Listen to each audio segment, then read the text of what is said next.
Oke. Bismillahirrahmanirrahim. Innal hamdalillah wassalatu wassalamu ala Rasulillah wa ala alihi wa sahbihi wa man walah.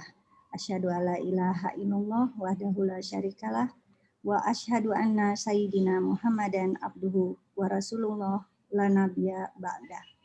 Assalamualaikum warahmatullahi wabarakatuh. Waalaikumsalam warahmatullahi wabarakatuh. Segala puji dan puja kita panjatkan kehadirat Allah Subhanahu wa taala dan junjungan tertinggi kita kepada Nabi Muhammad SAW. Di hari yang penuh berkah ini kita dapat kembali berkumpul untuk mengikuti kajian Al-Kalam bersama Kiai Haji Dr. Ali Nurdin MA. Dengan tema kajian Tadabbur Surat Al-Baqarah ayat 23 dan 24. Memahami kemukjizatan Al-Quran.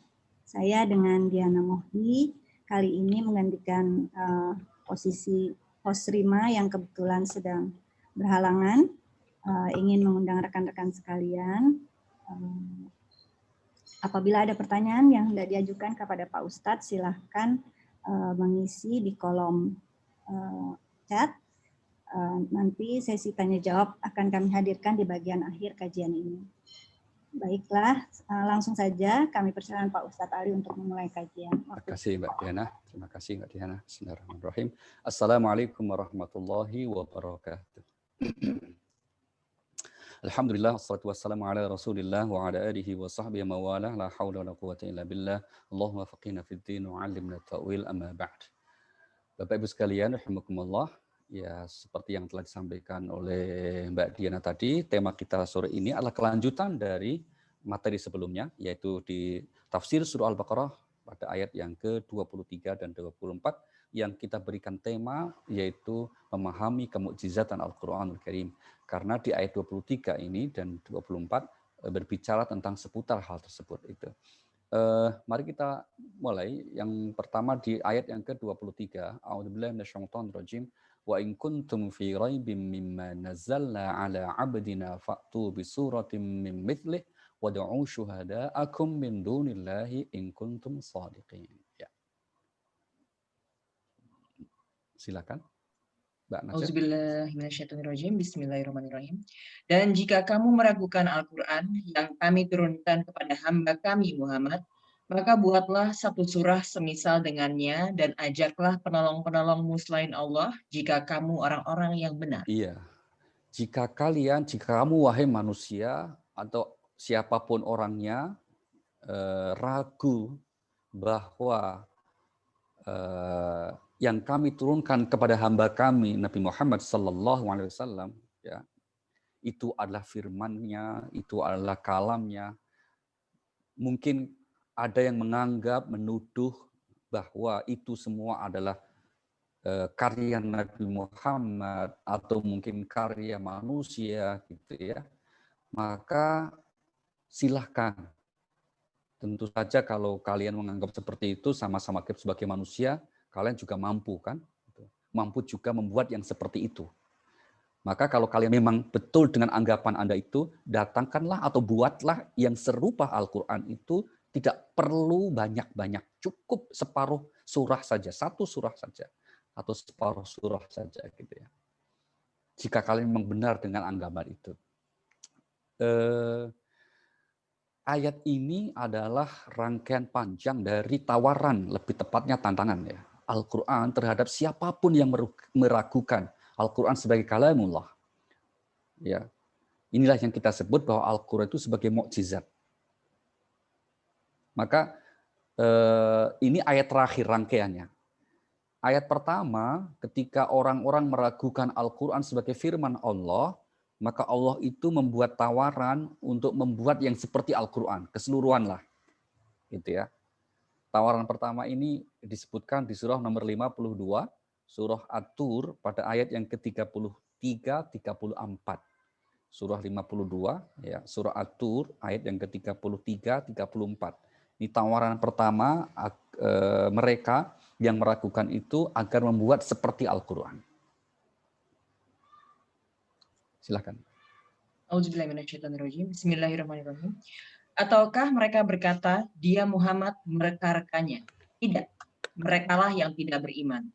Maka cobalah mereka membuat yang semisal dengannya, Al-Quran, jika mereka orang-orang yang benar. Nah, maka buatlah yang semisal Al-Quran jika mereka orang-orang yang benar. Nah, ketika tantangan agar mereka membuat seluruh Al-Quran tidak bisa dilayani, maka Allah menurunkan tantangan itu untuk membuat tidak seluruh Al-Quran. Tapi berapa? 10 surah. Ya. Kalau seluruh Al-Quran kan banyak gitu. Oke, nggak mampu kan? Coba sekarang buat 10 surah saja. Nah, itu yang disebut di surah nomor 11, surah Hud, ayat yang ke-13. Allah berfirman, am yaqulu naftara qul fa'tu bi'ashri suwarin mithlihi muftariyat wad'u man istata'tum min dunillahi in kuntum shadiqin. Bismillahirrahmanirrahim. Bahkan mereka mengatakan, dia Muhammad telah buat Al-Quran itu. Katakanlah, kalau demikian, datangkanlah 10 surah, semisal dengannya Al-Quran yang dibuat-buat, dan ajaklah siapa saja di antara kamu yang sanggup selain Allah, jika kamu orang-orang yang benar. Seluruh Al-Quran tidak mampu. 10 surat pun ternyata akhirnya juga tidak ada yang mampu. Maka Allah kemudian menurunkan tantangannya lagi. Oke, 10 tidak bisa toh. Nah, sekarang bikin satu surah saja. Nah, satu surah yang pendek kan ya, semisal Al-Kautsar, paling pendek itu 3 ayat. Dua bikin seperti itu. Nah, tantangan ini disebut di surah nomor 10 ayatnya yang ke-50 38. Surah 10 ayat 38. Di mana Allah berfirman, "Qul fa'tu bi suratin mithlihi wad'u man istata'tum min dunillah in kuntum shadiqin." Surah Yunus surah 10 ayat 38. Bismillahirrahmanirrahim. Apakah pantas mereka mengatakan dia Muhammad yang membuat-buatnya? Katakanlah, buatlah sebuah surah yang semisal dengan surah Al-Quran, dan ajaklah siapa saja di antara kamu orang yang mampu membuatnya selain Allah, jika kamu orang-orang yang benar. Nah, satu Al-Quran tidak bisa, 10 surah tidak mampu, satu surah pun menyerah, tidak ada yang bisa. Maka Allah turunkan tantangan terakhir di ayat yang sedang kita tafsirkan ini. Yaitu apa? Setengah surah. Maka di ayat dikatakan, Faktu bi suratim mim mithli. Buat separuh surah. Nah, kalau 3 ayat itu surah yang paling pendek, berarti apa? Wahai yang tidak percaya Al-Quran itu sebagai mukjizat, sebagai dari Allah, buat 1,5 ayat saja. Ternyata memang tidak akan sanggup. Dan akhirnya apa? Sudah tantangan dan tawaran ditutup. Akhirnya apa? Yang tidak percaya Al-Quran sebagai firman Allah hanyalah orang-orang yang kehilangan akal sehatnya. Maka Allah kemudian mengatakan, jangankan manusia, kalau seluruh jin juga dilibatkan untuk berkolaborasi dengan manusia, membuat yang serupa Al-Quran, itu pun tidak akan sanggup dilakukan. Ini yang Allah firmankan di surah nomor 17, surah 17 ayat yang ke-88. Di mana Allah berfirman, A'udzubillahi minasyaitonir rajim, "Qul la in istama'atil insu wal jinnu 'ala ay ya'tu bimithli hadzal Qur'an la ya'tuna bimithlihi walau kana ba'dzuhum li ba'dzin zahira." A'udzubillahi minasyaitonir rajim. Bismillahirrahmanirrahim. Silakan. Katakanlah, sesungguhnya jika manusia dan jin berkumpul untuk membuat yang serupa dengan Al-Quran ini, mereka tidak akan dapat membuat yang serupa dengannya sekalipun mereka saling membantu satu sama lain. Iya. Tidak bisa akhirnya. Jadi seandainya pakar-pakar dari golongan manusia, pakar-pakar dari golongan jin yang memiliki kemampuan atau merasa memiliki kemampuan untuk membuat yang seperti Al-Quran, mereka bikin kongres bersama gitu ya, bikin pertemuan bersama itu untuk membuat seperti Al-Quran, kata Allah nggak akan bisa. Inilah salah satu bukti bahwa Al-Quran adalah firman Allah. Buktinya apa? Tidak bisa disamai, tidak bisa diserupai oleh karya-karya manusia atau makhluk. Baik, sekarang bagaimana cara kita untuk lebih meyakinkan bahwa Al-Quran itu betul sebagai mukjizat? Sebelum itu kita lihat mukjizat itu apa toh? Mungkin kita sering juga mendengar, misalnya kalau ada kawan kita yang sakit sangat parah begitu ya, dokter kemudian mengatakan, mohon maaf ini medis sudah maksimal, hanya mukjizat yang bisa membantu menyembuhkan, misalnya gitu. Kata-kata itu apa artinya gitu. Nah, itu pengertian mukjizat secara kebahasaan.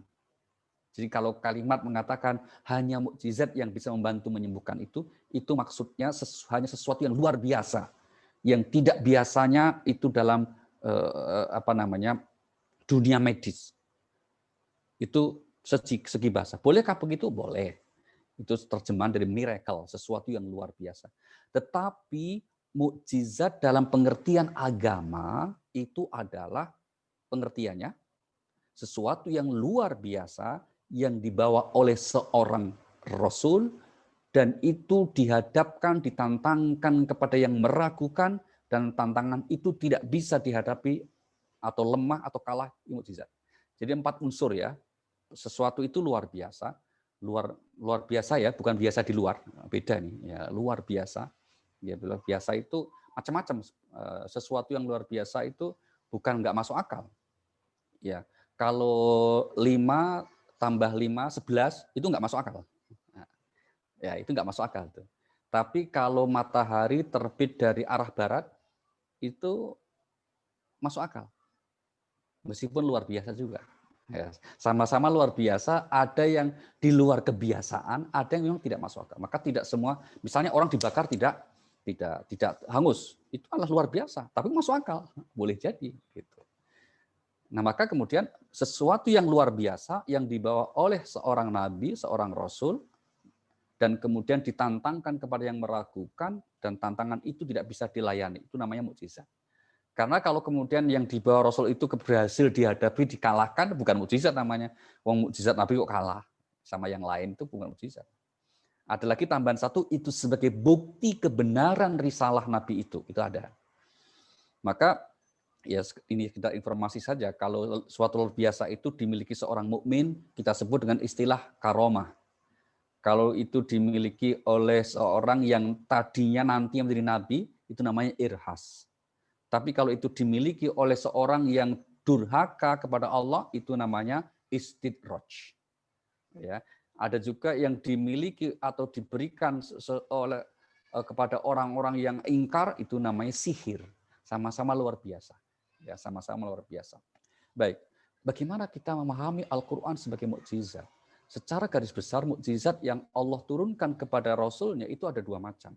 Yang pertama yang bersifat indrawi atau material, itu mukjizat kepada para nabi sebelum Nabi Muhammad SAW dan juga kepada nabi kita. Tetapi mukjizat yang seperti itu hanya berlaku ketika nabi tersebut masih ada, masih hidup. Maksudnya itu.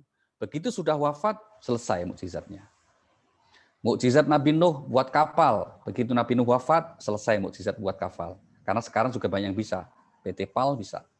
Mukjizat Nabi Ibrahim, dibakar tidak hangus. Itu sekarang juga banyak alat pelindung dari api. Sehingga kalau dibakar bisa tahan. Mukjizat Nabi Musa, tongkat, membelah laut, bisa dilempar jadi ular. Itu ketika Nabi Musa masih hidup. Begitu wafat, tongkatnya nggak lagi ngefek. Jangankan untuk mukul laut, untuk mukul kolam pun cuma nyiprat. Nggak ngefek sama sekali. Dilempar juga nggak akan jadi ular, tetap kotak jadi tongkat. Itu mukjizat Nabi Musa.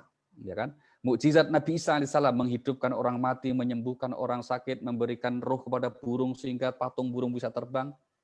Itu ketika Nabi Isa masih hidup.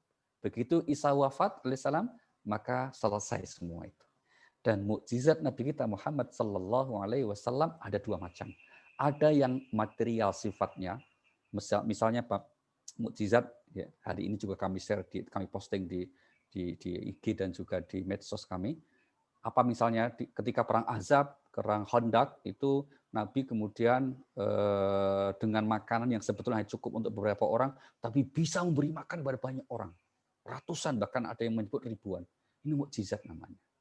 Tetapi mukjizat Nabi kita Muhammad sallallahu alaihi wasallam selesai kalau yang material.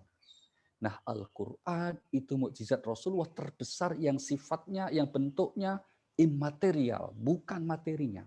Tapi ajaran isi kandungannya akliyah, Maka meskipun Rasulullah telah wafat, Al-Quran tetap menjadi mukjizat sepanjang masa. Maka tidak ada yang bisa mengalahkannya. Baik, itu pengantarnya. Nah, sekarang bagaimana kita memahami mukjizat? Bahwa Al-Quran itu sebagai mukjizat terbesar dari Allah Subhanahu wa Ta'ala. Yang pertama, untuk melihat satu itu luar biasa, bukan karya orang tersebut, Al-Quran menjelaskan kita melihat dari sisi kepribadian Rasulullah Sallallahu Alaihi Wasallam. Al-Quran menggambarkan pribadi Nabi itu, mari kita lihat surah 68 ayat yang keempat. Allah menyatakan, wa innaka la'ala khuluqin azim. Begitu. Surah Al-Qalam, nama kita ini diambil dari sini ya, Al-Qalam ini ya. Wa innaka la'ala khuluqin azim. Bismillahirrahmanirrahim. Dan sesungguhnya engkau benar-benar berbudi pekerti yang luhur. Nah, sungguh wahai Nabi, engkau itu benar-benar berbudi pekerti yang luhur. Artinya apa? Maka salah satu sifat Rasul itu adalah as-sidq, benar, jujur. Jadi kalau Nabi mengatakan, aku ini hanyalah seorang Rasul, maka yang diucapkan itu benar. Aku hanya menyampaikan apa yang diwahyukan kepadaku. Nah, tidak berdusta mengatakan demikian. Kenapa? Nabi nggak ada kepentingan. Mengapa harus membuat sesuatu ajaran? Nggak ada kepentingannya, nggak ada untungnya buat Nabi juga. Gitu kan? Maka untuk memahami Al-Quran itu sebagai mukjizat, yang pertama harus kita sadari bahwa pribadi Rasulullah itu sejak awal, sejak sebelum diangkat sebagai Rasul, itu sudah dikenal sebagai orang yang terpercaya. Ya kan? Maka mendapat gelar dari umatnya Al-Amin, orang yang terpercaya.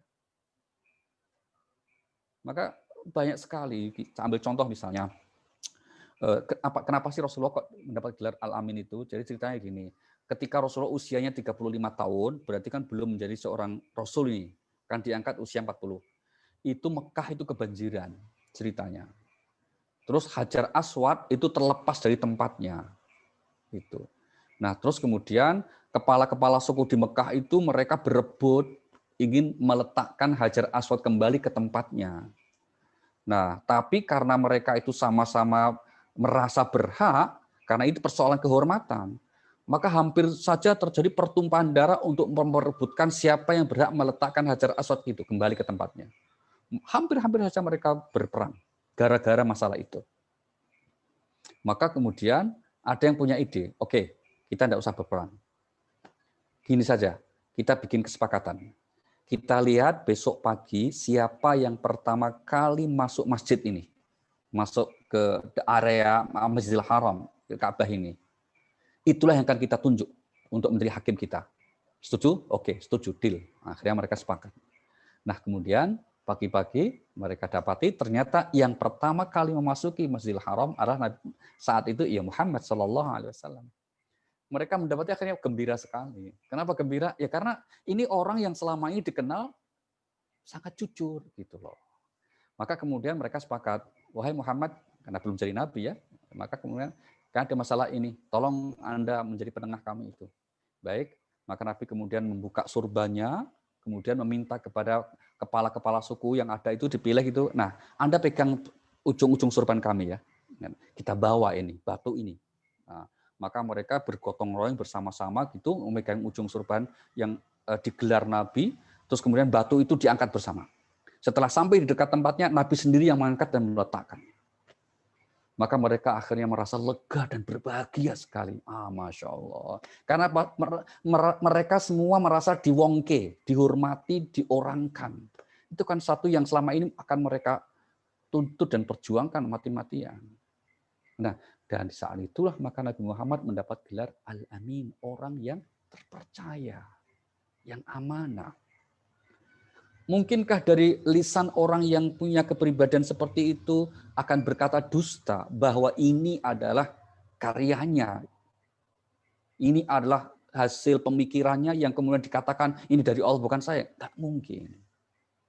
Di ayat yang lain Allah nyatakan begini, mari kita lihat surah nomor 46 ayat 9. Nabi diperintahkan untuk mengatakan kul ma kuntu bid'am minar rusuli wa ma adri ma yuf'alu bi wala bikum. Silakan, Pak. 46 ayat 9. Bismillahirrahmanirrahim. Katakanlah Muhammad, aku bukanlah rasul yang pertama di antara rasul-rasul dan aku tidak tahu apa yang akan diperbuat terhadapku dan terhadapmu. Aku hanyalah mengikuti apa yang diwahyukan padaku dan aku hanyalah pemberi peringatan yang menjelaskan. Iya. Aku ini hanyalah seorang utusan Tuhan, seperti rasul-rasul sebelumnya juga sudah ada kok. Ya kan? Aku tidak tahu kecuali apa yang Allah wahyukan kepadaku untuk disampaikan kepada kalian. Nah, ini perintah yang Allah tegaskan melalui lisan Nabi Muhammad SAW bahwa Nabi itu seorang rasul, seorang utusan Allah. Sehingga yang dibawanya, yang disampaikannya itu adalah firman-firman Allah. Bukan dari karya perenungan Nabi kita Muhammad Sallallahu Alaihi Wasallam. Baik, masih di poin yang pertama. Bukti kemukjizatan bisa dilihat Pak. Rasulullah itu seorang yang ummi. Ummi yang sering kita sebut atau kita dengar ada yang mengartikan tidak bisa baca tulis, ya mungkin itu juga bisa dipahami. Tapi Al-Quran menjelaskan ummi salah satu pengertiannya adalah yang tidak pernah membaca dan menulis satupun karya. Itu namanya ummi. Ya, bukan sama sekali nggak bisa, tapi memang tidak pernah Nabi itu membaca dan menulis satupun karya. Ini ditegaskan di surah nomor 29, ayat yang ke-48, surah 29, surah Al-Ankabut, dikatakan, وَمَا كُنْتَ تَتْلُو مِنْ قَبْلِهِ مِنْ كِتَابٍ وَلَا تَخُطُّهُ بِيَمِينِكَ إِذًا لَارْتَابَ الْمُبْطِلُونَ. Bismillahirrahmanirrahim.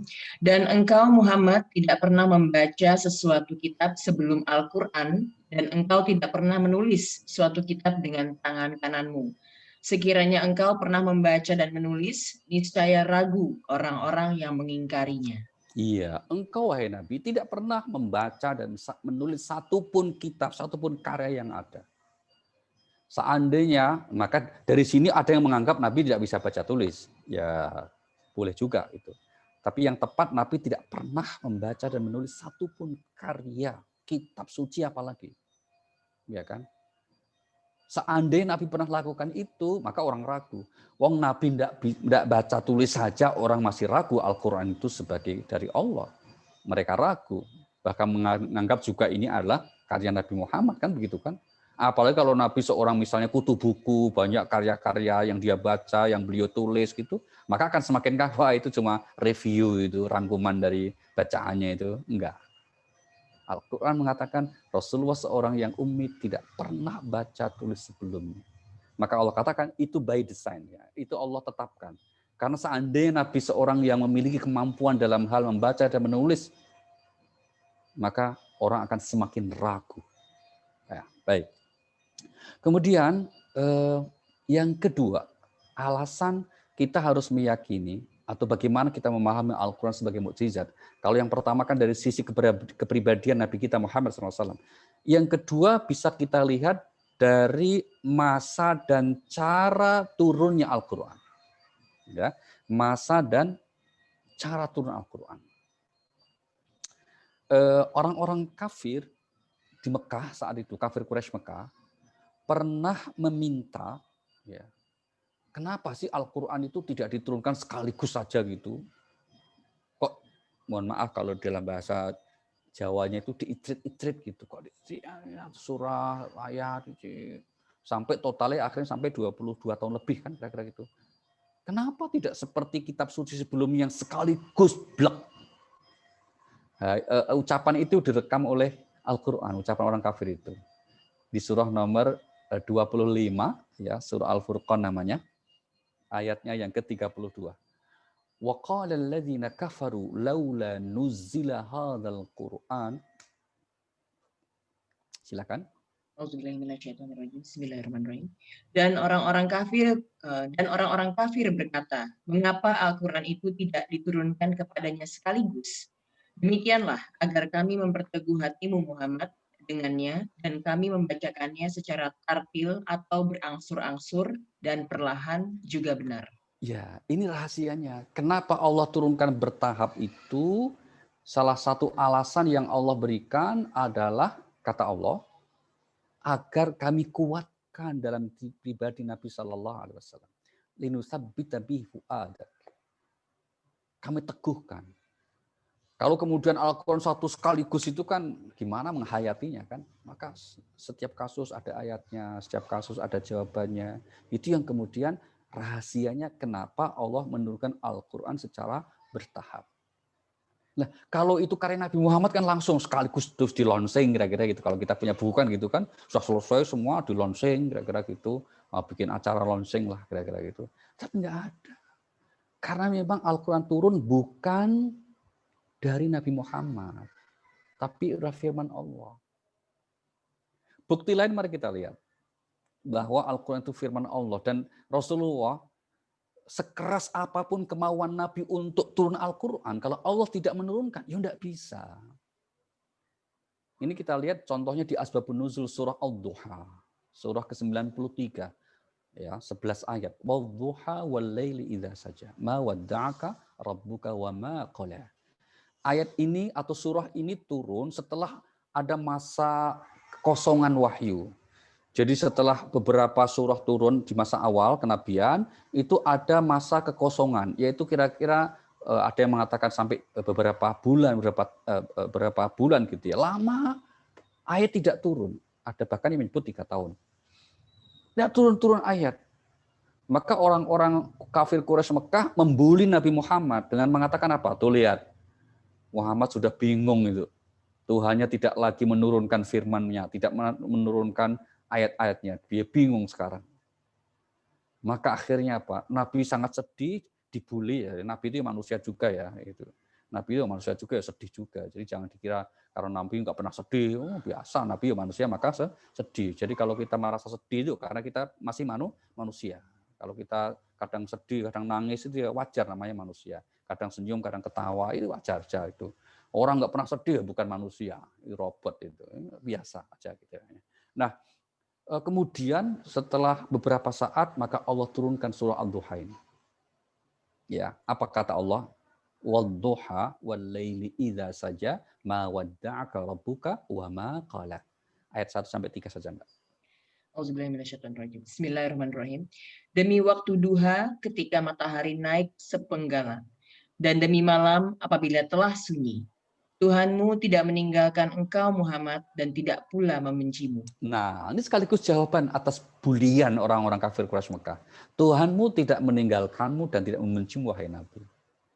Kehadiran Al-Quran digambarkan seperti waktu duha, yaitu waktu di mana matahari sudah terbit, bahkan sudah naik, ya.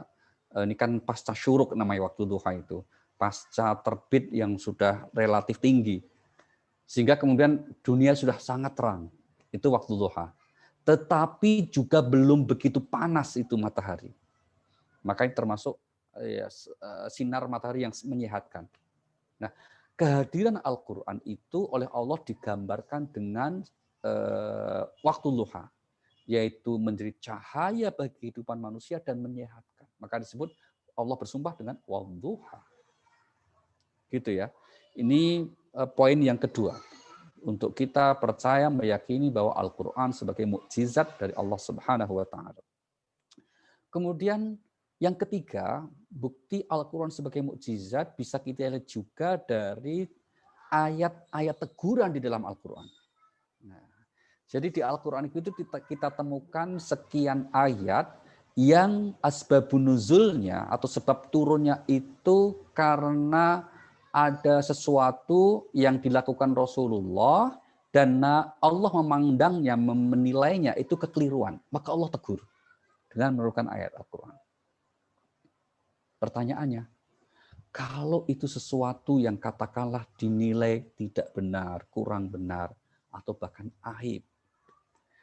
Naluri manusia kalau punya aib itu ditutupi, gitu.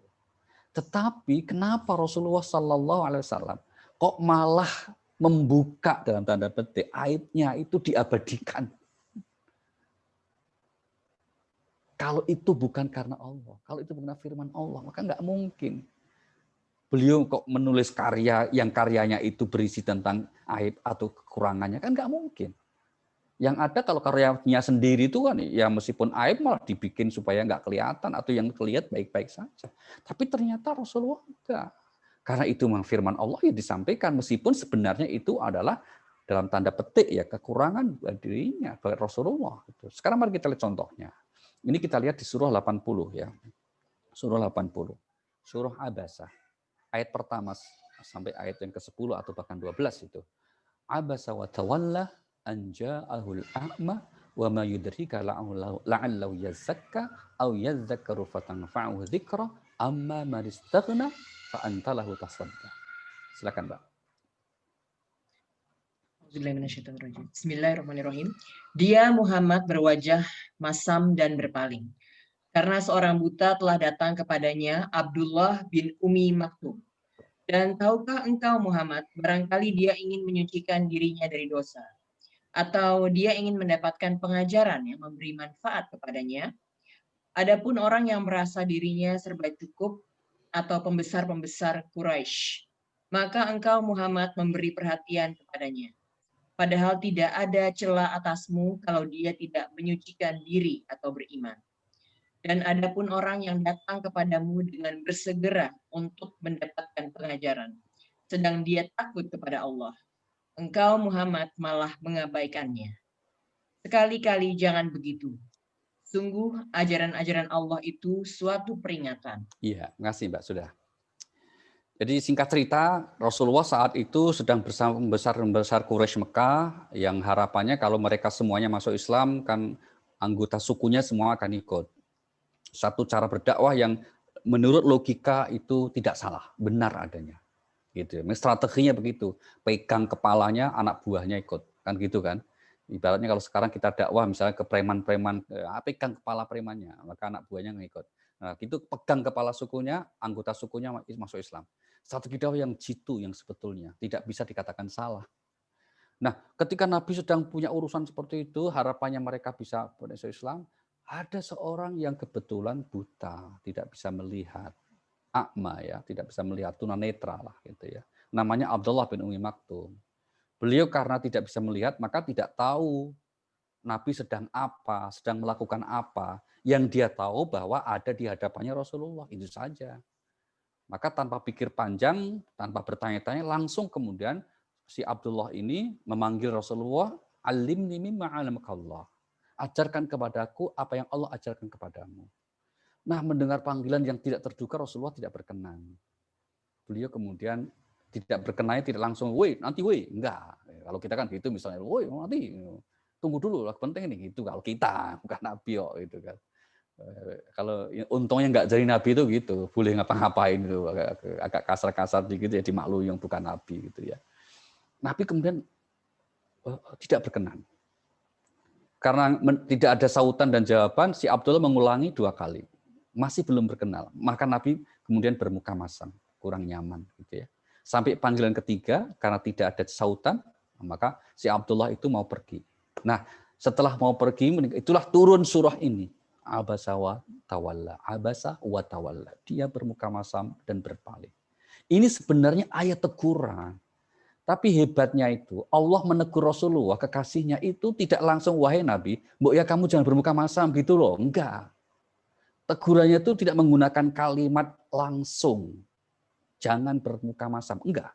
Tapi kalimat orang ketiga, sindiran saja, dia bermuka masam dan berpaling. Karena telah datang kepada seorang yang tunanetra, buta. Kenapa Allah menegurnya dengan kalimat seperti itu? Jawabannya, karena Allah sangat mencintai nabinya ini. Rasul itu kekasihnya, maka tegurannya sangat lembut. Dan seorang yang dikasih itu, Rasulullah, sangat sensitif. Meskipun cuma ditegur dengan begitu, ya Nabi paham gitu loh. Kalau model kita kalau ditegur langsung aja nggak paham-paham kan, apalagi disindir gitu loh. Itu bedanya kan gitu. Rasulullah langsung paham. Nah, maka langsung beliau menghentikan apa namanya bersama pembesar Quraisy itu langsung mengejar Abdullah bin Umi Maktum dan dalam riwayat dikatakan Nabi setiap bertemu Abdullah itu langsung dipeluk, gitu. Peluk sambil mengatakan kamu yang menyebabkan aku ditegur oleh Allah Subhanahu Wa Taala. untuk menunjukkan apa sayangnya ya kepada sahabat Abdullah bin Ummi Maktum radhiyallahu anhu. Ini contoh yang pertama, adanya ayat teguran. Allah ditegur. Rasulullah ditegur oleh Allah Subhanahu wa taala. Contoh yang kedua, mari kita lihat. Ini penting nih. Saya kira ayat ini penting. Dalam peristiwa perang Uhud tahun ketiga Hijriah. Dalam peperangan ini kita tahu umat Islam mengalami tidak menang. Kalau tidak boleh dikatakan kalah, yang jelas tidak menang. Dan banyak yang gugur. Termasuk Rasulullah itu terluka. Maka Nabi kemudian berdoa agar menghukum orang-orang yang telah memerangi Islam itu. Nah, atas doa Nabi itu Allah turunkan ayat yang menegur. Ini surah 3 ayat 128. Surah 3 ayat 128 di mana Allah berfirman, "Laisa laka minal amri syai'un aw yatuba 'alaihim aw yu'adzibahum fa innahum zalimun." Bismillahirrahmanirrahim. Itu bukanlah urusanmu Muhammad, apakah Allah menerima tobat atau mengazab mereka, karena sesungguhnya mereka orang-orang zalim. Nah, itu bukan urusanmu wahai Nabi Muhammad. Apakah mereka itu nanti tak azab atau kalau seandainya mau bertobat nanti tak terima tobatnya? Itu urusan Allah. Nah, apa yang dilakukan Rasulullah sekali lagi dalam konteks menyampaikan dakwah tidak sepenuhnya salah sebetulnya. Yang sudah Nabi Nuh kan juga begitu berdoanya toh, berdoa Rabbi la tadhar fil ardi al-kafirin dayyara. Ya Tuhan, jangan kau sisakan orang-orang kafir di muka bumi ini. Mereka sudah kurang ajar betul itu. Tapi ternyata untuk Nabi Muhammad tidak direstui oleh Allah dengan bersikap seperti itu. Dan Nabi kemudian sangat setuju karena Nabi juga sangat besar kasih sayangnya kepada umatnya itu. Sehingga setiap teringat seperti itu ada yang memprovokatori Rasulullah doa aja deh, udah dihancurin itu. Bahkan di peristiwa beliau hijrah ke Taif kan malaikat Jabalain, ya malaikat yang menjaga dua bukit di area itu kan ingin menimpakan bukit kepada kaum di Taif itu, tapi Nabi tolak. Enggak. Saya berprinsip kalau hari ini mereka belum mau menerima, saya tidak akan lagi berdoa agar mereka dihancurkan. Tidak. Tapi saya berharap semoga keturunannya nanti beriman. Nah kalau dihancurkan semua kan nggak punya keturunan habis, ya kan? Nggak ada kesempatan lagi berkembang agama. Tapi kalau kemudian kita berdoa mudah-mudahan nanti keturunannya menjadi beriman, itu. Dan itu doanya betul akhirnya. Banyak sekali dari tokoh-tokoh yang tadinya memusuhi Rasulullah, durhaka kepada Nabi, tapi melahirkan pejuang-pejuang Islam yang besar. Inilah salah satu bentuk kearifan Rasulullah Sallallahu Alaihi Wasallam dalam berdakwah. Ya, tidak langsung hantam, tidak langsung dihabisi bagi yang menolak dakwahnya, tapi diberi kesempatan untuk tetap menjalani hidupnya dengan didoakan semoga nanti keturunannya ada yang bersedia untuk menerima Islam. Ini teguran yang kedua. Dan di Al-Quran cukup banyak ya ayat-ayat yang menegur seperti itu. Di mana Rasulullah SAW itu diberikan satu teguran oleh Allah Subhanahu Wa Taala bukan karena telah berbuat dosa ya, tapi menurut kacamata Allah itu sesuatu yang keliru. Karena tentu saja Allah yang Maha mengetahui lah yang kemudian mengerti lebih pas apa yang seharusnya dilakukan oleh hambanya termasuk Rasulullah Sallallahu Alaihi Wasallam itu. Baik. Satu lagi ya, bukti yang keempat bahwa Al-Quran itu sebagai mukjizat adalah adanya ayat spontan yang turun. Ayat spontan.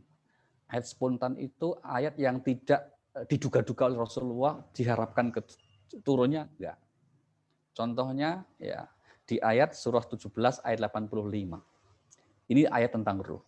Yas'alunaka 'anir ruh qulir ruhu min amri rabbi wa ma utitum minal ilmi illa qalila. Begitu.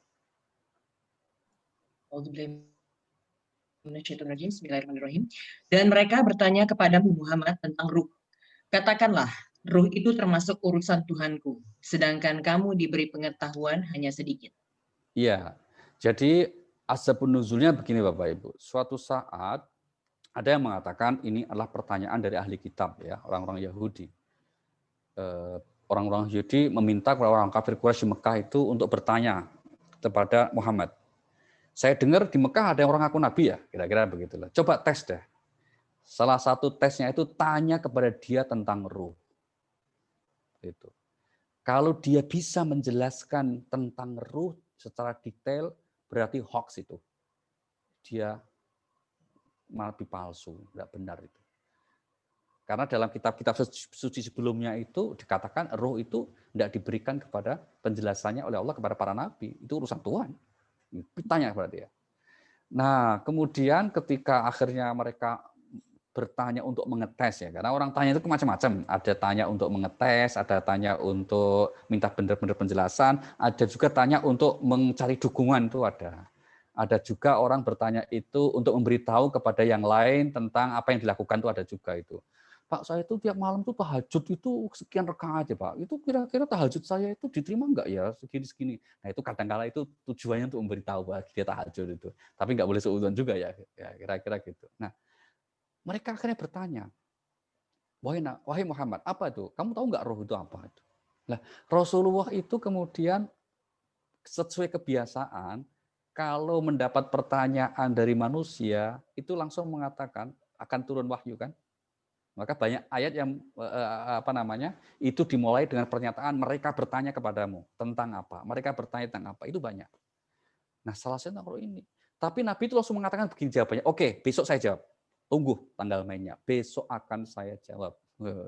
Ternyata esok harinya itu enggak turun ayat. Nah, karena nanti dikira bohong itu loh. Maka Nabi sedih loh, enggak turun-turun ayat piye iki untuk jawab pertanyaan ini. Nabi terus sampai ayat hari kedua enggak aja juga turun ayat gitu. Hari ketiga turun ayat malah menegur sikap Rasulullah. Yaitu apa? Wala taqulanna li syai'in inni fa'ilun dzalika khadan illa ayyasha Allah. Jangan kamu itu mengucapkan sesuatu, saya akan melakukan besok. Jangan. Kecuali sebutlah insya Allah. Gitu. Dan Nabi tadi tidak mengatakan begitu.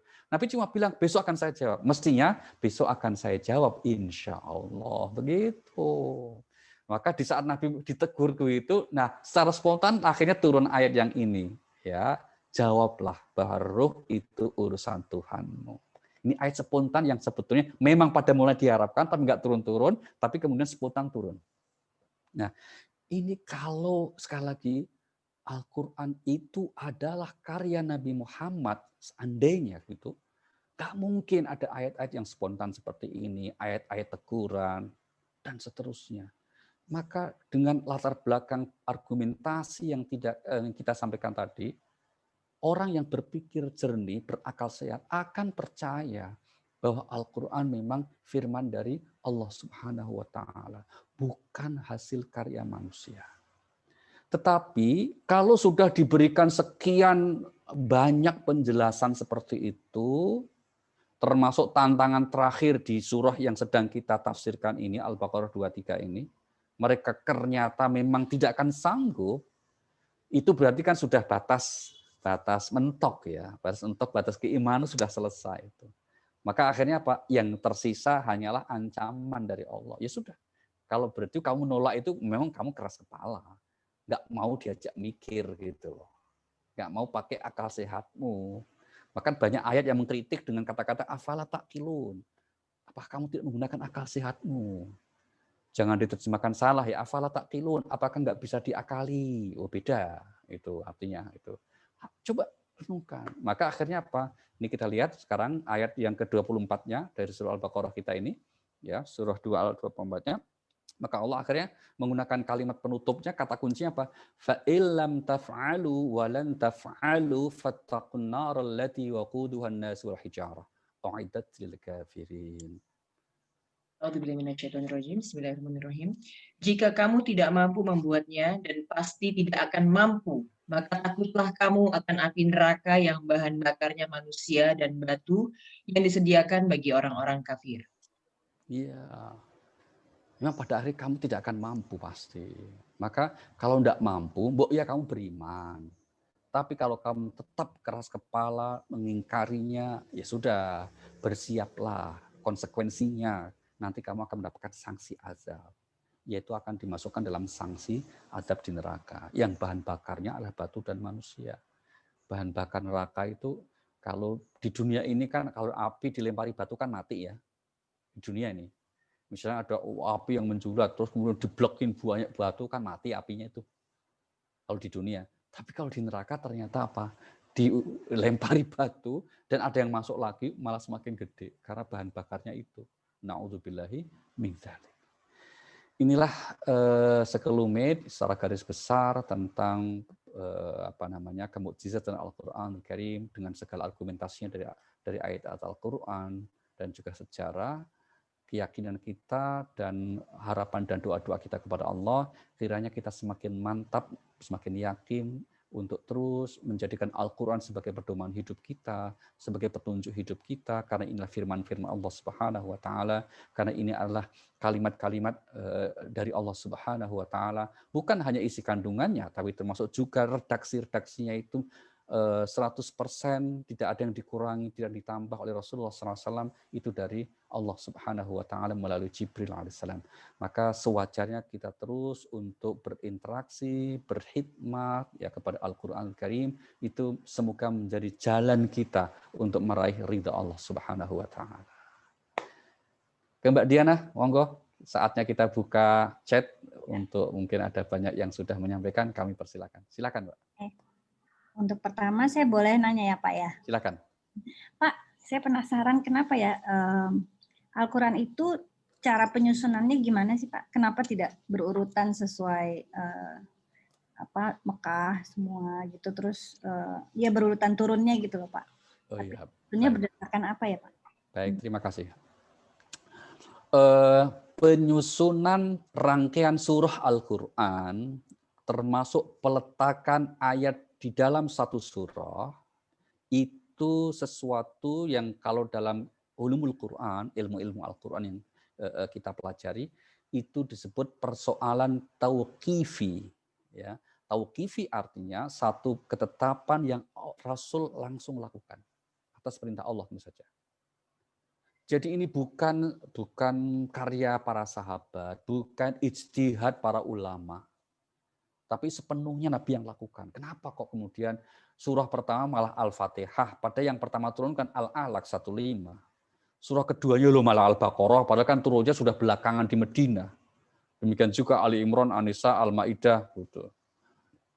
Yang awal-awal turun di Mekah malah ditaruh di paling belakang, itu juz amma itu, mayoritasnya kan turun di Mekah itu.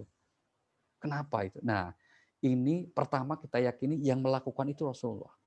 Dan ketika Rasulullah melakukan itu, maka ada setiap surah turun tuh, setiap ayat turun, Rasulullah kan langsung memanggil kutabul wahyi, penulis wahyu, ya sekretaris Nabi yang ditugaskan untuk menulis Al-Quran. Jadi Al-Quran itu sudah ditulis, di samping dihafalkan itu ditulis. Meskipun belum dibukukan ya, tapi sudah ditulis dalam berbagai macam alat tulis yang tersedia saat itu. Belum ada kertas, ingat. Alat tulisnya belum kertas, apalagi bolpen belum. Ya apa yang ada saat itu macam-macam. Ya, ada pelepah kulit, ada pelepah pohon, gitu. Terus kemudian juga kulit-kulit binatang itu sebagai media tulisnya. Kolam sudah ada, maka ada surah Al-Qalam tadi kan. Kolamnya surah ada, maka nama kita juga Al-Qalam. Nah, para ulama kemudian hanya mencoba untuk mencari hikmahnya. Karena Nabi sendiri tidak menjelaskan. Kenapa kok pertama Al-Fatihah, kedua Al-Baqarah? Nabi tidak menjelaskan. Maka karena Nabi tidak menjelaskan, sehingga para ulama mencoba mencari hikmahnya. Nah, hikmah atas penyusunan Al-Quran yang sedemikian rupa itu diilustrasikan begini.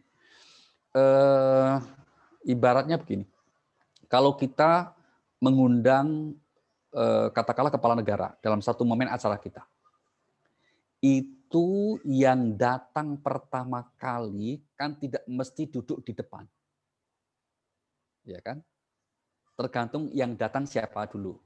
Yang mengatur protokolnya. Protokol ini sudah tahu siapa yang datang dan di mana duduknya.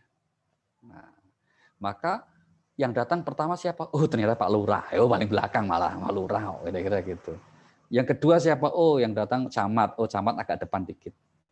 Yang kemudian datangnya paling terakhir, tamu yang ditunggu kepala negara.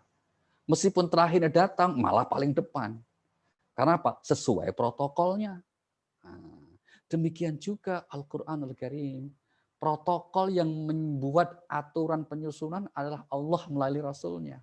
Maka Rasul katakan nomor satu nanti susun gini Al-Fatihah, yang kedua Al-Baqarah, itu Rasulullah. Nah tugas kita sekarang mencari hikmahnya. Di antara hikmah terpenting kenapa pertama Al-Fatihah, di antaranya adalah ya inilah surah yang berisi pokok-pokok kandungan dari Al-Quran Karim. Kalau kita ilustrasikan gitu ya, semacam Undang-Undang Dasar 45, kita belajar waktu sekolah ya, ada UUD 45, itu kan ada yang namanya muqaddimah, ada yang namanya batang tubuh. Nah, kira-kira begitu. Al-Fatihah itu adalah muqaddimahnya dari keseluruhan isi kandungan Al-Quran. Maka memuat pokok-pokok pikiran kandungan Al-Quranul Karim. Yang setelah garis besar ada 3. Masalah akidah, masalah syariah, dan masalah akhlak. Itu pokok kandungannya dalam surat Al-Fatihah. Nah, kemudian ada uraian, inilah batang tubuhnya dari Al-Baqarah, Ali Imran, An-Nisa, dan seterusnya. Kemudian yang kedua, kita tahu bahwa meskipun satu surah itu turun awal, tapi ingat, tidak bersamaan semua loh Mbak ya. Contoh misalnya Al-Alaq. Al-Alaq yang berjumlah 19 ayat, itu kan yang turun pertama kan cuma ayat 1 sampai 5. Gitu. Sedangkan ayat 6 sampai 19 turunnya di lain waktu, kesempatan yang berbeda. Ini yang kemudian Nabi juga kemudian kenapa meskipun turun awal kok nggak ditaruh di awal? Karena memang ayat selanjutnya itu turunnya nggak pertama. Turunnya tidak pertama. Itu dalam waktu yang berbeda sekali. Inilah mengapa banyak para ulama tafsir yang mencoba menyusun tafsir itu berdasarkan turunnya ayat, turunnya surah, itu akhirnya nggak berhasil untuk dilanjutkan. Gitu, Mbak. Ada sih orang, misalnya di Mesir ada ya, namanya seorang ahli tafsir ya, Syekh Izzad Darwazat, itu punya karya tafsir berdasarkan turunnya ayat ini. Tapi ya akhirnya apa? Menyimpan masalah, menyimpan persoalan. Karena tadi itu kita itu tidak tahu persis rincian masing-masing surah ayat itu sebetulnya turunnya kapan. Itu nggak ada riwayat komplitnya. Pak Quraisy, Ustadz Quraisy Shihab, ya, beliau pernah mencoba menulis. Jadi sebelum beliau menulis Al-Misbah, beliau itu menulis tafsir Al-Qur'anul Karim, judulnya. Tafsir berdasarkan turunnya ayat dan surah. Ya gitu ya, tebal itu. Tafsirnya itu.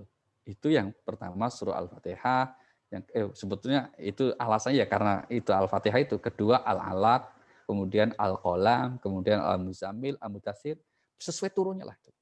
Tapi akhirnya nggak boleh lanjutkan. Ya karena itu alasannya apa? Nggak ketemu lagi. Ini habis ini apa lagi? Sepenuhnya kan kita tidak bisa, mohon maaf, nggak bisa ngarang itu. Ini habis ini surah apa ya? Itu karena kita itu mengetahui bahwa yang pertama Al-Alaq itu dari riwayat. Padahal tidak semua ayat dan surah yang turun itu ada riwayat kapan turunnya, nggak ada. Maka itulah kesulitannya sehingga kemudian akhirnya beliau tidak lanjutkan dan kemudian kembali ke laptop, yaitu menyusun surah, tafsirnya berasal dari sesuai dengan susunan mushaf sekarang, yaitu Al-Fatihah, Al-Baqarah, Ali Imran, dan sampai terakhir An-Nas. Itulah tafsir Al-Misbah.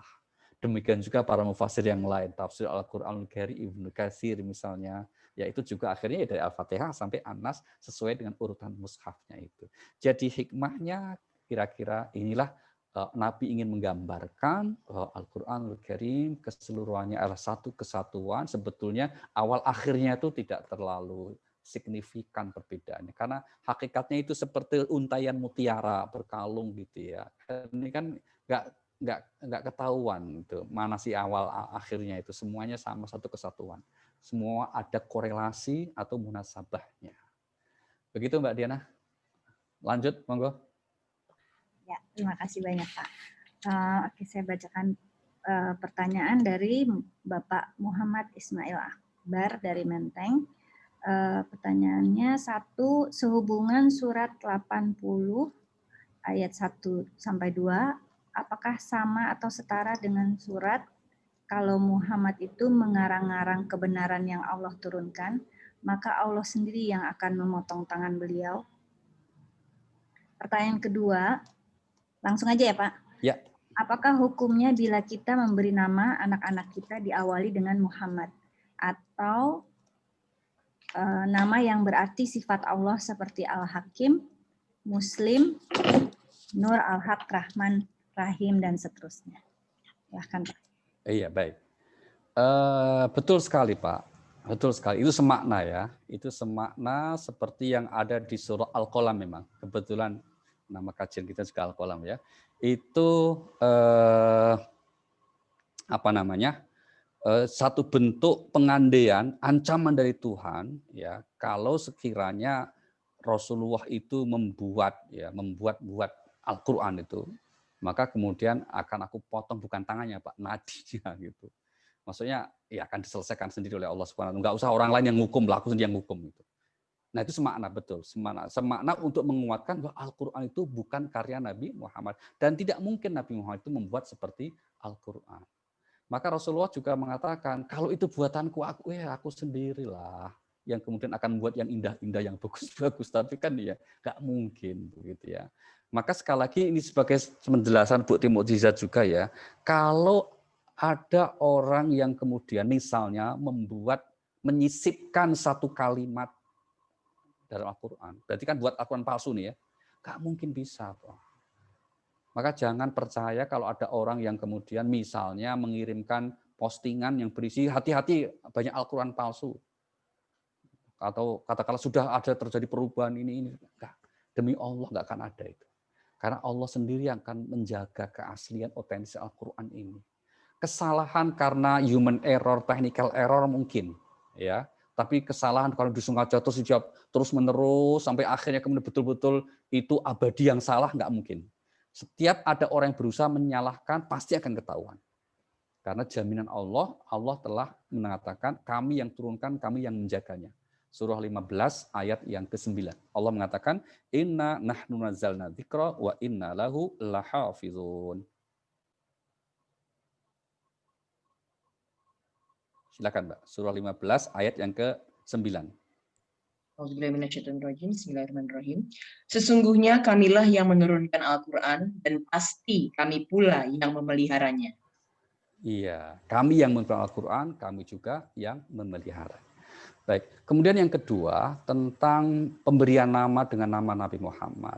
Tentu ini adalah sebuah doa. Karena nama itu kan dalam Islam kan bukan sekedar nama ya Pak ya. Itu adalah doa. Harapan kita dengan kita memberikan nama anak dengan nama Nabi kita itu, mudah-mudahan akhlaknya dapat mencontoh Nabi Muhammad SAW. Atau juga untuk mahabbah kita kepada Rasulullah SAW. Maka kita berikan nama-nama Nabi, kalau enggak Muhammad, Ahmad, Toha, Mustafa, misalnya itu nama-nama Nabi Muhammad SAW. Jadi boleh-boleh saja kita memberikan nama dengan nama-nama seperti itu, tidak dilarang ya. Tapi kalau dengan nama-nama Asmaul Husna, maka ini harus kemudian kita posisikan dengan tepat. Misalnya apa? Kalau nama anaknya siapa? Rohman. Nah, kalau namanya Rohman saja, itu namanya menyayangi Allah. Rohman itu hanya untuk Allah. Tapi harus kita tambahkan Abdurrahman, gitu. Hamba Allah yang Maha Penyayang, Abdurrahim, Abdul Malik, maka itu boleh ya. Kalau kita beri kata-kata Abdul itu untuk menunjukkan posisi kita sebagai hamba dari Allah Subhanahu wa taala. Begitu Mbak Diana, lanjut. Ya, pertanyaan berikutnya Pak dari Ibu Dian Ahtiana. Assalamualaikum Pak Ustadz, izin bertanya, perintah untuk mengatakan insya Allah itu di surat apa? Dan bagaimana seandainya mengucapkan kata insya Allah dengan niat supaya pihak lain tidak kecewa? Apakah itu baik dan diperbolehkan? Baik, itu di surah 18, ya silakan Mbak Naja, surah Al-Kahfi, ya 18 ayat 23 ya.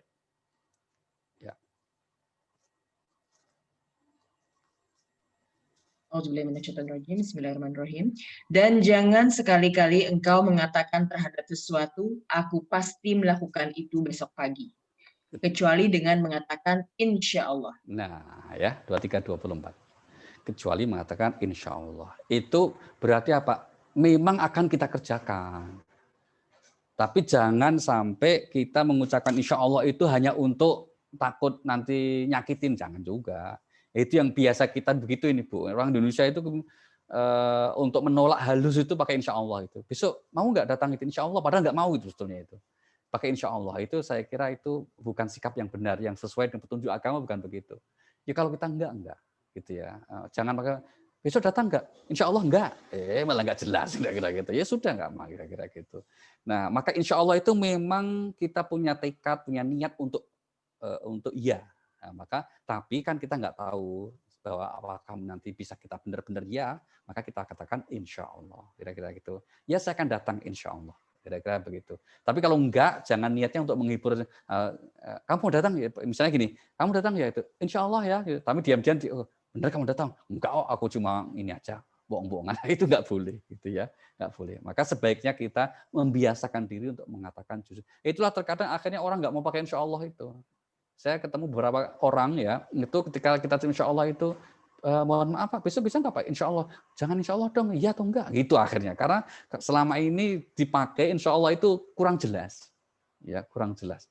Maka yang benar itu kira-kira gini, kalau memang tidak ya sudah tidak. Tapi kalau iya, maka jawab saya bisa insya Allah. Gitu.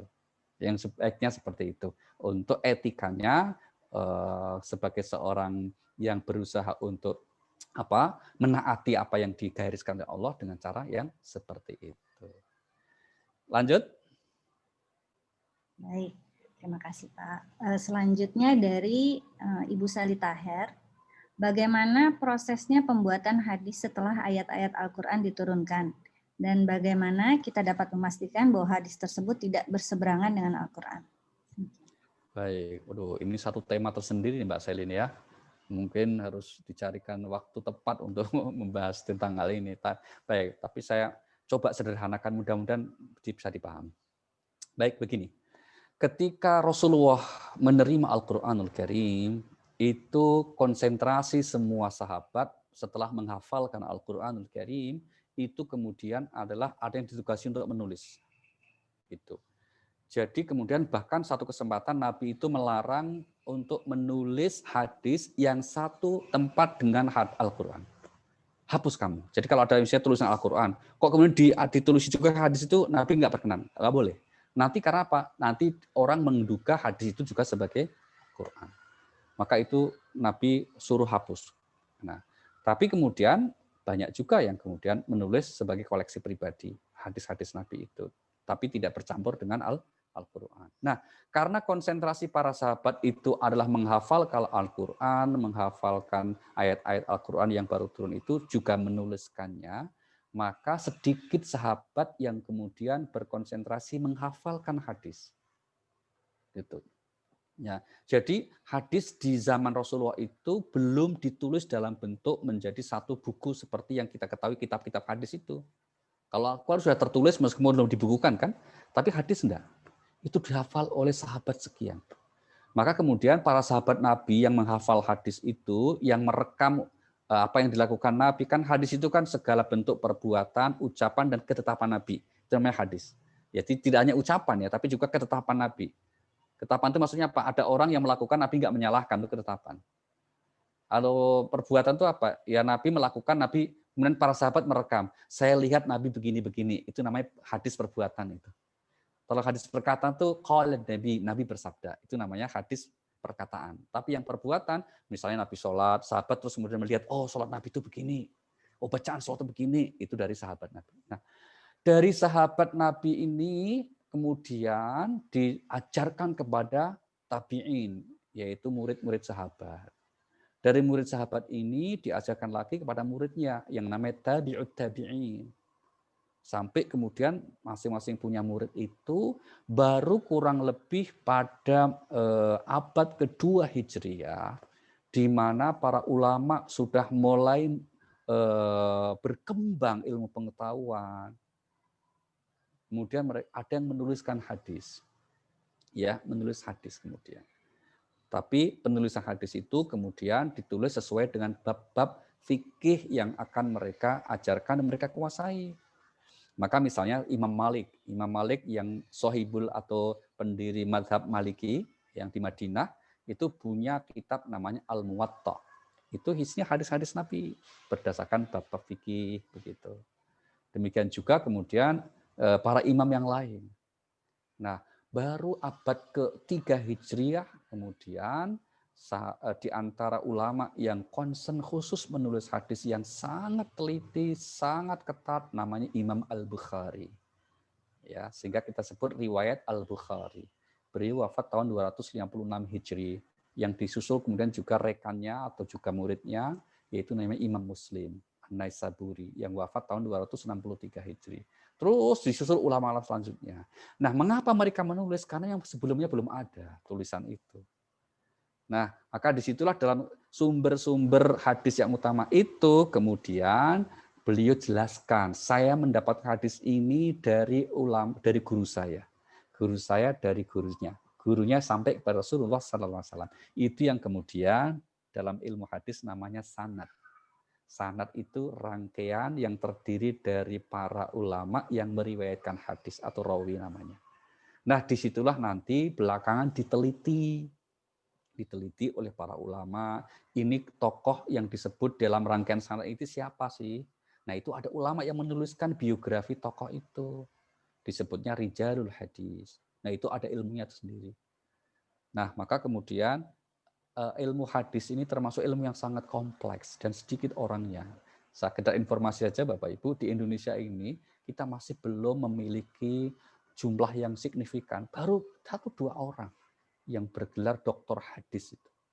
Saking beratnya untuk meraih derajat itu ya, karena memang ilmunya ilmu yang langka dan ilmu laboratorium gitu. Dia harus kuasai sekian fans ilmu yang lain. Tapi beruntungnya kita itu sudah punya hasil yang matang. Maka seperti kitab Bukhari, kitab Muslim itu sepakat ulama, ya ulama Sunni, Ahlu Sunnah sepakat bahwa ini 2 kitab yang otoritatif. Nggak usah nanya sahih atau enggak kalau di Bukhari dan Muslim. Bahkan Imam Ibnu Shalah, seorang ulama hadis, mengatakan as-sahhul kutub ba'dal Qur'an as-sahihain. Kitab yang paling sahih setelah Al-Qur'an itu kitab hadis Bukhari dan Muslim. Nah, yang lain-lain maka kemudian diteliti, itulah maka kemudian ada penelitian-penelitian yang disebut kemudian dengan ulumul hadis. Nah, pertanyaan lanjutannya tadi, bagaimana kalau ada hadis yang bertentangan dengan ayat Al-Qur'an? Nah, tentu saja karena Al-Qur'an lebih tinggi, yang harus kita menangkan adalah Al-Qur'anul Karim. Meskipun juga harus kita teliti dulu ya, yang bertentangan di mananya sih? Gitu. Karena apa? Logikanya karena hadis itu yang sahih dari Rasulullah, Al-Quran juga dari Allah melalui Rasulullah, semestinya tidak ada yang bertentangan. Tetapi seandainya ketemu ada yang bertentangan, maka yang harus kita utamakan adalah ayat Al-Quranul Karim. Begitu Mbak Seli. Lanjut. Lanjut ya Pak. Dari Ibu Evita M, Pak Ustadz, pembagian juz dalam Quran itu berdasarkan apa ya? Mohon pemahamannya. Itu dilakukan ulama ya, Bu, pembagian juznya itu. Yaitu awal juz 1 ini awal juz 2 ini. Nah, itu salah satu pertimbangannya untuk memudahkan kita bagi yang ingin membaca Al-Quran dan mempelajarinya, termasuk mengkhatamkannya. Ya kan? Maka dibagi per juz. Harapannya apa? Bagi para ulama kaum muslimin yang ingin membaca misalnya 1 hari 1 juz, itu 1 bulan bisa khatam. Itu yang saya kira moderat. Termasuk misalnya kita baca dalam sholat kita ya, tahajud misalnya 1 malam 1 juz, nah itu maka kemudian dalam 1 bulan bisa khatam. Nah itu salah satu pertimbangannya untuk mempermudah kita, jangan sampai kemudian kebayang, waduh 114 surat itu tak tebel kayak gitu. Nah, termasuk kalau anak-anak kita yang ingin menghafalkan akhirnya udah hafal juz pertama dulu, juz 30 dulu. Jadi dengan dipecah-pecah per juz itu harapannya itu memudahkan kita itu untuk lebih mudah mempelajarinya, menghafalnya dan seterusnya. Pertimbangannya umumnya begitu saja. Dan itu yang membuat adalah para ulama ya. Kalau itu bukan dari Rasulullah Sallallahu Alaihi Wasallam dengan juz-juz itu. Kalau surah dan ayatnya itu Rasulullah. Begitu. Lanjut. Ini dari pertanyaannya nggak jelas dari siapanya Pak, tapi Ya. silakan aja pertanyaannya. Pak Ustadz, menarik tentang hadis. Bagaimana dengan hadis qudsi? Apakah Rasulullah juga melarang dicatat hadis qudsi saat beliau masih hidup? Dan bagaimana cara membedakan hadis qudsi dengan hadis lain? Iya, hadis qudsi itu dilihat dari matan atau kontennya ya, bukan sanadnya Pak ya. Maka terkadang tidak sedikit juga yang disebut hadis qudsi ternyata dhaif. Itu ada. Ya, ada orang yang mengatakan Rasulullah bersabda bahwa Allah berfirman, begitu. Tiba-tiba begitu. Tapi kita cari kok nggak ada sanadnya sama sekali. Maka meskipun katanya qudsi karena sanadnya nggak ketahuan, kita sebut apa rawinya majhul, ya sudah dhaif. Nggak usah dipertimbangkan. Jadi istilah hadis qudsi itu merujuk pada matan hadis, konten hadisnya itu. Sehingga itu bisa ada yang sahih, bisa yang tidak sahih. Nah, kalau yang sahih maka kemudian apakah Nabi melarang menulis juga? Iya, sama. Nabi melarang menuliskannya yang satu halaman atau satu tempat dengan Al-Qur'an. Itu ya, tapi kalau ditulis yang lain tidak dilarang. Ya, ditulis di kertas yang berbeda yang terpisah dengan Al-Qur'an itu tidak dilarang. Karena buktinya apa? Di antaranya misalnya Abdullah bin Amr bin As itu salah seorang sahabat yang menulis hadis-hadis, beliau punya koleksi tersendiri. Ya, termasuk sahabat Ali bin Abi Thalib juga punya koleksi tulisan hadis tersendiri untuk pribadi begitu. Itu ada, ya, maka dibolehkan. Sekali lagi, yang disepakati ulama tidak boleh menulis atau larangan menulis hadis oleh Rasulullah kalau itu dalam satu tempat atau satu halaman dengan Al-Qur'anul Karim, karena kekhawatiran nanti bercampur antara ayat Al-Qur'an dengan hadis Rasulullah Sallallahu Alaihi Wasallam. Begitu. Nah, bagaimana cara membedakan hadis qudsi dengan, ya kalau dari segi kontennya, hadis qudsi itu karena itu adalah firman Allah, tapi redaksi Nabi yang mengatakan, cara membedakannya adalah dari redaksi hadisnya itu sendiri. Kalau misalnya begini, Rasulullah SAW bersabda bahwa Allah berfirman, gitu ya, ana inda dzanni abdi bi, aku tergantung prasangka hambaku terhadap aku. Itu firman Allah, tapi dalam hadis. Maka disebutnya hadis qudsi. Jadi biasanya dari redaksinya itu terlihat Nabi bersabda bahwa Allah berfirman. Nah, itu namanya hadis qudsi. Gitu. Kalau yang hadis biasa yang bukan qudsi, tidak ada kata-kata Allah berfirman. Langsung Nabi bersabda. Qala Nabi SAW kada wa kada begini begitu. Atau sahabat mengatakan kan Nabi SAW Nabi itu begini. Nah, itu namanya hadis yang bukan hadis qudsi. Baik, itu Mbak Diana. Tahu Pak, tadi yang nanya ternyata Pak Ibnu. Baru tahu. Ya, siap. Terima kasih Pak Ibnu. Ya. Ini satu lagi dengan pertanyaan dari Pak Bulia Hutomo. Assalamualaikum Pak Ali. Pak, mohon tips. Saya mendidik anak ibadah dengan tidak menakut-nakuti konsekuensi neraka dan selanjutnya. Lebih pada kasih sayang dan kelembutan. Namun manakala kita menelaah Al-Quran dan anak-anak melihat ayat-ayat yang merujuk pada pembakaran api neraka, penyiksaan, dan sebagainya, bagaimana sebaiknya kita menjembatani atau menerjemahkan kepada anak-anak kita? Gimana? Oh, pertanyaan bagus sekali, Bu Lia. Ini bagus sekali ya. Al-Quran ditunjukkan isi kandungannya untuk orang yang sudah berakal, akil. Maka akil balik. Itu. Kata kuncinya di situ. Ya, kata kuncinya di situ. Jadi Al-Quran itu isi kandungannya untuk orang yang bisa sudah berakal, dewasa, akil balik lah. Ya. Sekarang pertanyaan, anak kita usia berapa? Gitu.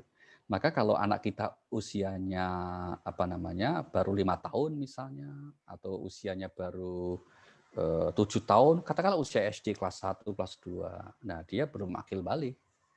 Maka kemudian kita dekati Al-Quran itu tidak langsung aspek kontennya, apalagi kita ajak untuk melihat ayat-ayat tentang neraka, jangan dulu.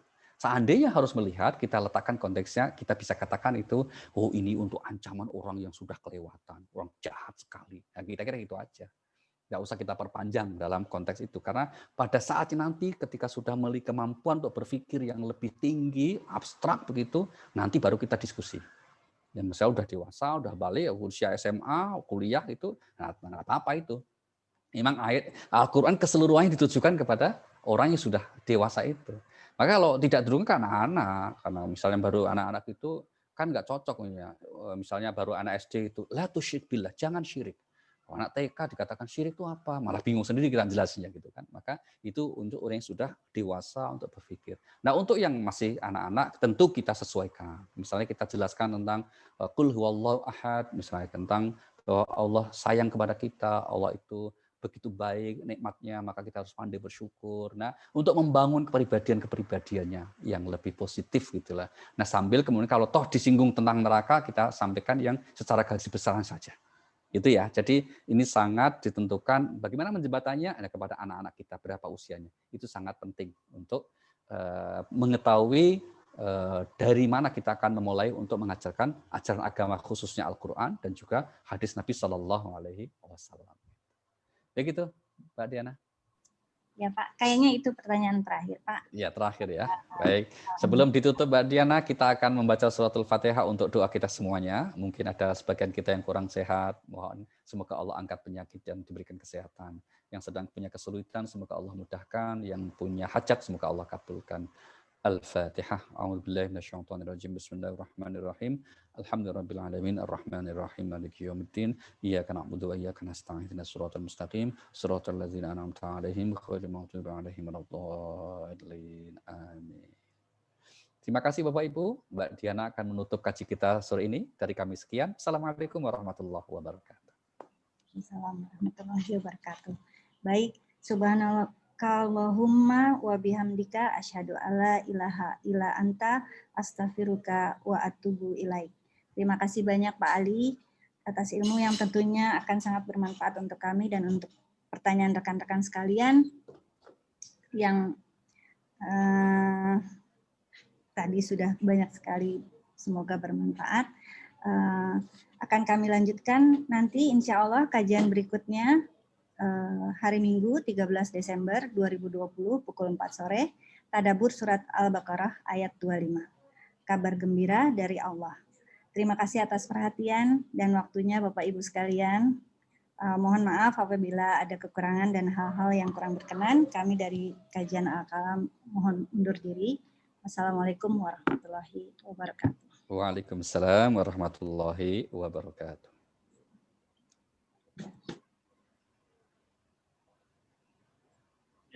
Ada yang ngomong semuanya. Iya, tunggu. Semuanya di mute.